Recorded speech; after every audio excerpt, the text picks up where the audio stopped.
Mən heç vaxt eyni səhvi 2 dəfə eləməmişəm. 3-4 dəfə eləmişəm. Siz də eləmisiniz.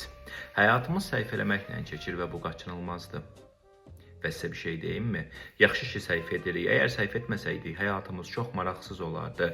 Diqqət edin, həyatınızın bəlkə də ən maraqlı anları səhv elədiyiniz anlarda olub. O anlarda əslində siz bir tərəfdən nəsə öyrənirdiniz, bir tərəfdən də maceraya çıxmış sayılırdınız.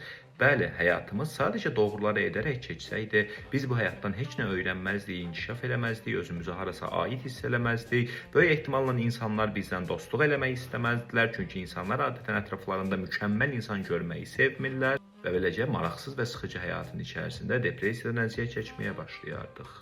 Amma səhv edirik və bu pis bir şey deyil.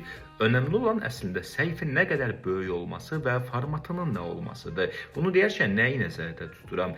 Səhvin səbəbi nədir? Əgər siz səhvi məsuliyyətsizlikdən edirsinizsə, bu əlbəttə problemdir və siz tez bir zamanda öz məsuliyyətlərinizi və öhdəliklərinizi anlayıb doğru seçimləri etməyə başlamağınız lazımdır. Amma səhv bir çox hallarda bizim etdiyimiz risklərin nəticəsi olur və bu risklər səhv seçim olduqları təqdirdə bizə zərər versələr də, əslində düz seçim olduqları təqdirdə çox fayda götürəcəyimiz şeylər ola bilərlər.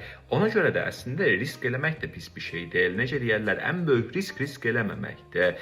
Sadəcə fayda və zərər balansına baxıb buna uyğun risk eləmək lazımdır. Əgər faydanın miqdarı böyük və ehtimalı çoxdursa, ziyanın miqdarı kiçik və ehtimalı azdırsa, o riskə gedilər. Əlbəttə ki, alınmayacağı təqdirdə hər kəs sizin səhv elədiyinizi deyəcək. Alındığı təqdirdə isə hər kəs sizin nə qədər ağıllı olduğunuzu deyəcək.